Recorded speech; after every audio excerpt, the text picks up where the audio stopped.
Ito ang 13 traidor at balimbing sa kasaysayan ng Pilipinas. Sino-sino ang kanilang hinamak at pinatay para sa kapangyarihan at kayamanan. Naging makapili nga ba ang mga tatay nila Benigno Aquino Sr. at Ferdinand Marcos Sr.? Pinatay nga ba ang tatay ni Marcos Sr. gamit ang mga kalabaw? Tara, alamin natin sa history. Number 1. Felipe Buencamino. Si Buencamino ay isa sa pinakamalalang balimbing sa kasaysayan ng Pilipinas. Una siyang kumampi sa mga Espanyol. Sa panahon ng pananakop ng Espanyol ay nagsilbi siya bilang isang judge.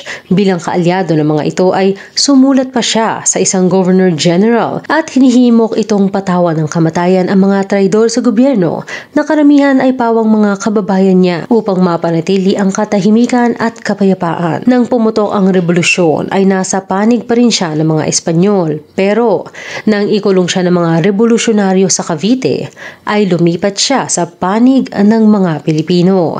Naging miyembro siya ng gabinete ni Aguinaldo at naging isa sa mga co-author para sa framework ng Malolos Constitution. Nang dumating ang mga Amerikano, ay agad na lumipat ng side si Buencamino na siyang hindi ikinatuwa ng mga revolusyonaryo. Katunayan, sa isang meeting ng gabinete ay sinampal pa siya ni General Antonio Luna na kilalang mainitin ang ulo bago tawaging duwag dahil sa kanyang proposisyon na makipag-negotiate sa mga Amerikano. Sinasabing may kinalaman din si Buencamino sa pagpatay kay General Antonio Luna dahil 2 linggo matapos ang pananampal nito sa kanya ay nagkaroon muli sila ng pagtatalo sa parehong araw na pinatay si General Luna. Number 2. Pedro Paterno. Si Pedro Paterno ay inilarawan ng historia na si Ambeth Ocampo bilang ang pinakaunang balimbing.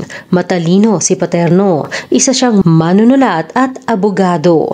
Una siyang nagtrabaho bilang mediator sa pagitan ni Emilio Aguinaldo at ng Espanyol na Governor General Primo de Rivera. Kinumbinsi niya si Aguinaldo na pirmahan ang kasunduan sa Biak na Bato at mag-self-exile papuntang Hong Kong.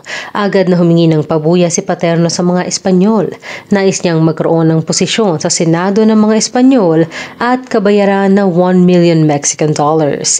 Pareho itong hindi inaprubahan. Nang bumalik naman si Aguinaldo, ay muli niyang nakumbinsi ito na gawin siyang president ng Malolos Congress at pinuno ng kanyang gabinete. Pero nang sumiklab ang digmaan sa pagitan ng Amerika at Pilipinas, ay inadvocate niya ang pagtanggap ng soberanya ng Amerika bago pa siya mahuli ng mga ito, at nang mahuli siya ay agad siyang kumampi sa mga ito at nakisali pa siya sa kauna-unahang Philippine Assembly na isinagawa ng Amerika bago siya tuluyang mamatay dahil sa cholera noong 1911. Number 3. Cecilio Sigismundo. Pagtataksilan ni Cecilio Sigismundo ang unang pangulo ng Pilipinas na si Emilio Aguinaldo. Tubong Ilocos Norte si Cecilio.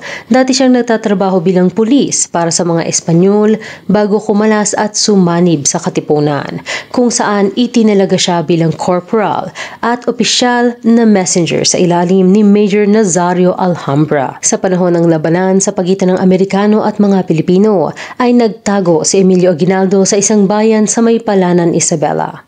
Bilang kanilang opisyal na mensahero, ay inatasan niya si Cecilio Sigismundo na maghatid ng isang mahalagang liham sa kanyang mga tauhan upang humingi ng reinforcement at mga supply. Ang liham na dala ni Cecilio ay nakakodigo o coded at nilagdaan ng pastor o colon de mayor na siyang isang pseudonym na madalas ginagamit ni Aguinaldo sa kanyang mga liham.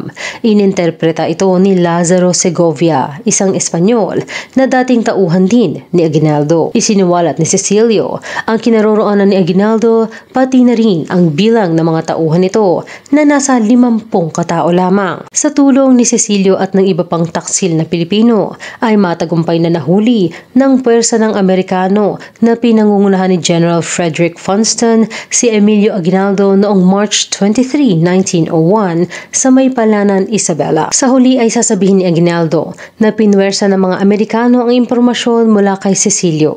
Pero kukontrahin ito ng mga opisyal ni Funston na sasabihing malayang nagsalita si Cecilio nang walang anumang pagpapahirap matapos siyang makakain ng ayos. Number 4. Apolinario Alcuitas. Pagtataksila ni Apolinario Alcuitas si Pantaleon Villegas alias Leon Quilat. Si Leon Quilat ay tubong Negros Oriental. Siya ang inatasan ni Emilio Aguinaldo upang pamunuan ang planong pag-aalsa sa Cebu sa darating na Good Friday ng April 8, 1898. Pero kinutuban na ang mga otoridad na Espanyol, kaya naman April 3 pa lang ay naglunsad na ang mga ito ng pag-atake. Kikilalanin ito bilang 3 de Abril Revolt, kung saan naipamalas ni Leon Quilat ang kanyang tapang at galing sa pamumuno. Noong una ay nakakalaban pa ang mga katipunero at nalalamangan ng mga Espanyol na paatras na ng paatras sa laban. Pero nang dumating ang reinforcement ng mga ito mula sa Manila ay napilitang umurong ang mga katipunero. Nagtago sa bayan ng Karkar si Leon Quilat pagdating ng April 7 Holy Thursday. Ang mga pinuno ng Karkar na sina Florencio Noel at Father Francisco Blanco ay nangamba na baka sila ang gantihan ng mga Kastila dahil sa pagkupkop nila sa mga revolusyonaryo. Kaya naman nakipagsabuatan sila kay Apolinario Alcuitas, ang pinagkakatiwalaang aide-de-camp o yung military assistant ni Leon Quilat. Gabi ng araw na ito ay pinainom nila si Leon Quilat hanggang sa malasing. Madaling araw ng April 8, 1898, habang payapang natutulog si Leon Quilat sa isang kwarto sa bahay ni Kapitan Gregorio Bersalina, ay pumasok sa kanyang kwarto si Apolinario Alcuitas na may dalang patalim.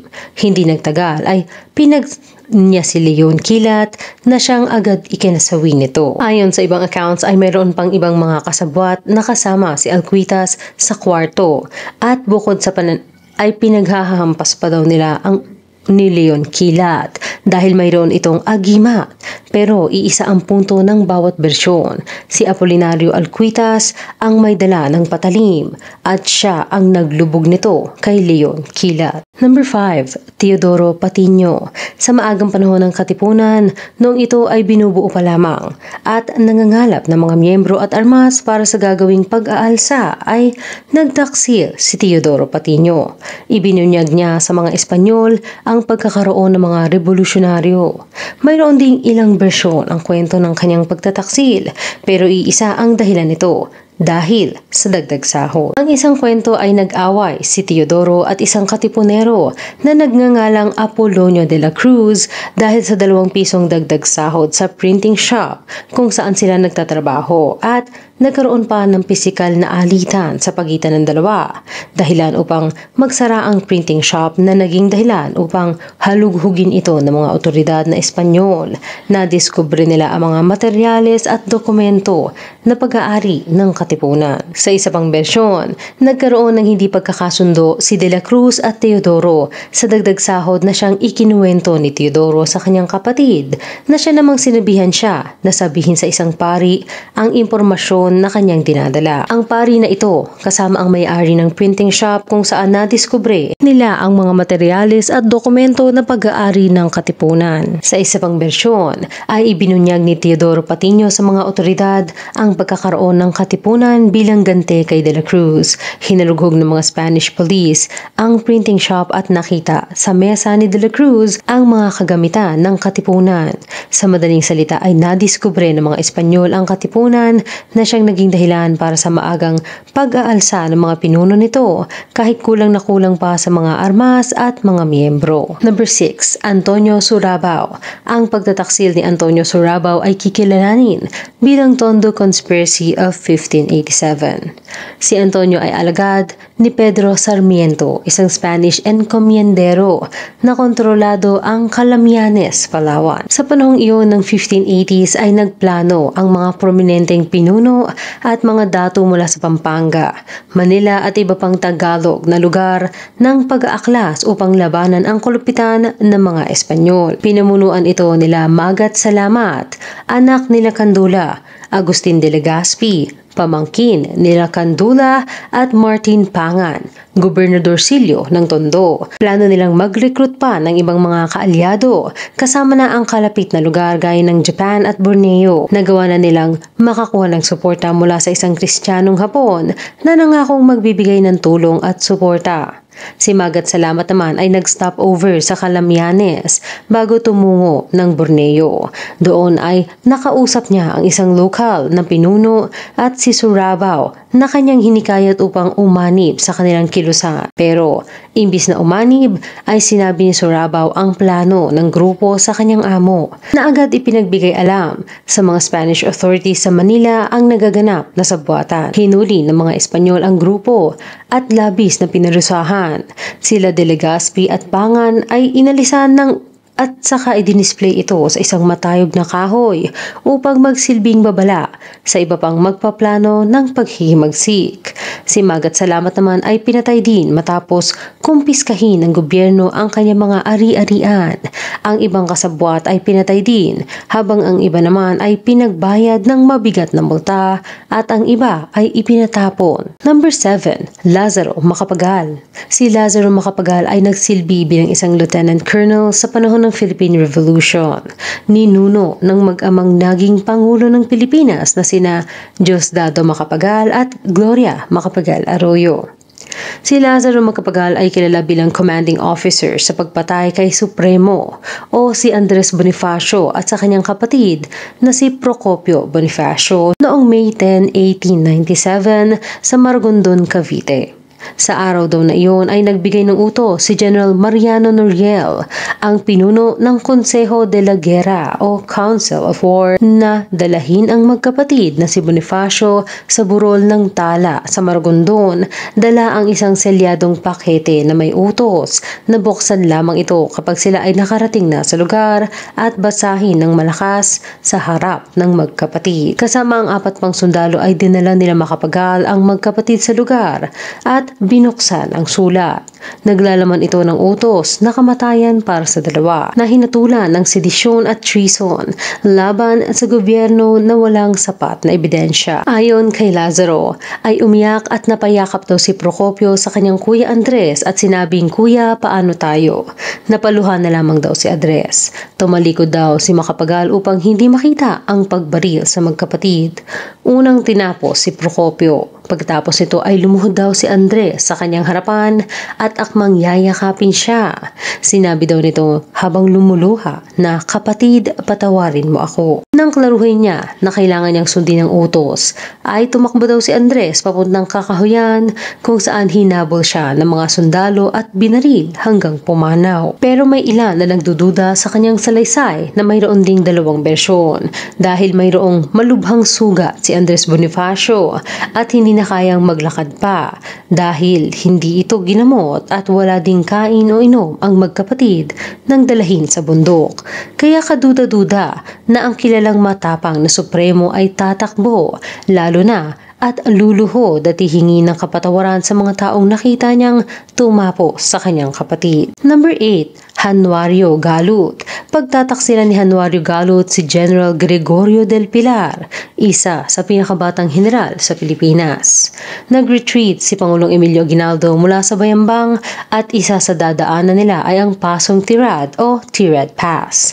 Bilang rear guard o iyong mga sundalong poprotekta sa likuran ng tropa ay nanatili ang may 60 tauhan ni General Gregorio del Pilar sa maestratehiyang makipot na paligid ng Tirad Pass upang dumepensa dito habang tumatakas si Aguinaldo papunta sa kabundukan. December 2, 1899, nakahabol ang nasa 500 na Amerikanong sundalo sa ilalim ni Major Peyton March na siyang inatasan na tugisin si Emilio Aguinaldo. Nang akitin nila ang daanan ng Tirad Pass ay sinalubong sila ng putok mula sa nakaposisyon na tauhan ni General del Pilar. Dahil dito ay hindi sila makasulong. 5 oras tumagal ang kanilang labanan. Natapos lamang ito nang tulungan sila ni Januario Galut na siyang naging guide nila upang matuntun ang mga lihim na daan na pinagtataguan ng mga tauhan ni Gregorio del Pilar. Dahil dito ay napalibutan sila ng mga sundalong Amerikano. Sinubukan pa rin lumaban ng puwersa ng mga Pilipino pero sa huli ay nagapi sila ng puwersa ng mga Amerikano. 8 lamang ang naiwang buhay sa 60 sundalong Pilipino. Kasama sa napatay ay si General Gregorio del Pilar na tinamaan ng bala habang inuutusan ang kanyang mga tauhan na magpatuloy sa pakikipaglaban. Ang laban sa araw nito ay kikilalanin bilang Battle of Gerard Pass. Walang klarong dahilan ng pagtataksil ni Galut, pero may espekulasyon na hindi umano maganda ang trato ng kanyang mga kababayan sa kanya kaya umanib siya sa kalaban. Number 9. Dominador Gomez. Nagsimula si Dominador Gomez bilang makabayan bago naging taksil. Isa siyang doktor, propagandista, at leader ng mga kilusang union. Pinamumunuan niya ang mga strike laban sa pang-aabuso ng mga Amerikano at nagbibigay pa ng mga speech laban sa imperialismo na siyang dahilan upang siya ay arestuhin taong 1903. Ngunit hindi kinaya ni Dominador ang pagkakakulong at nakipagsabwatan sa mga Amerikano upang mahuli si Macario Sakay. Si Macario Sakay ay isa sa mga orihinal na miyembro ng Katipunan. Lumaban siya kasama nila Andres Bonifacio noong panahon ng pananakop ng Espanyol.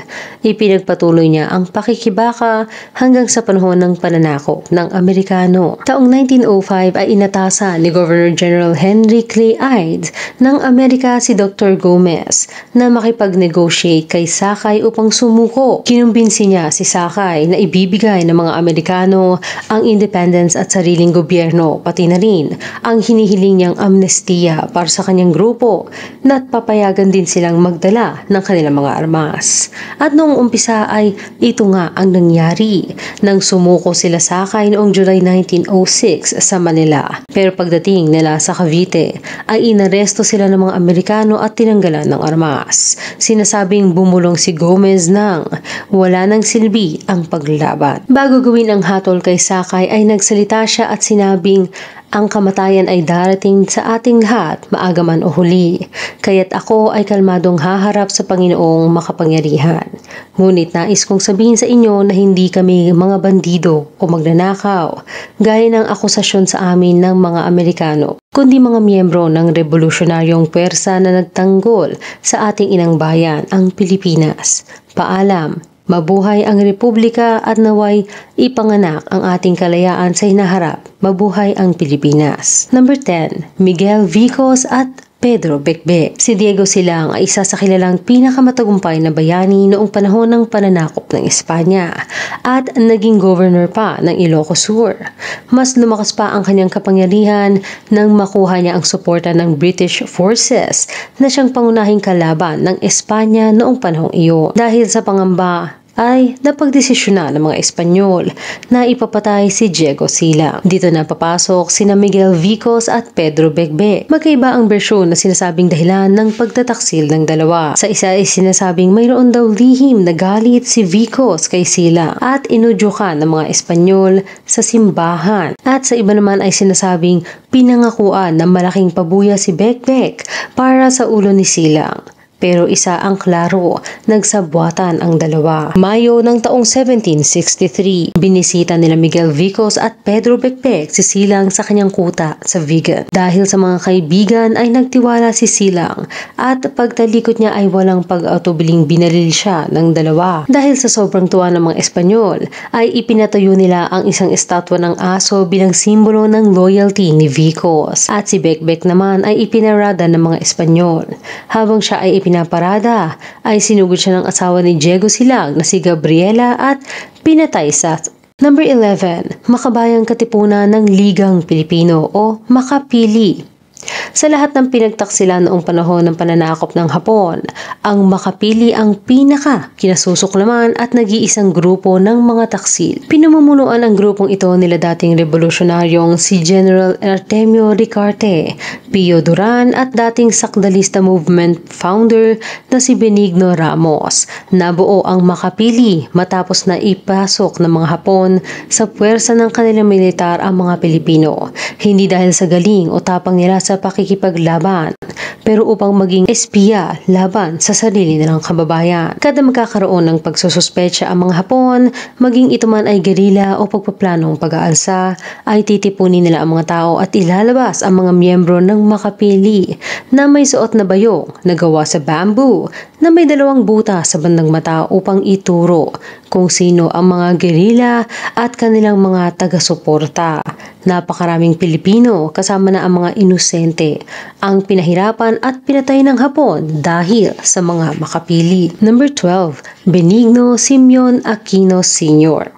Si Aquino Sr. ay ama ni Senator Ninoy Aquino Jr.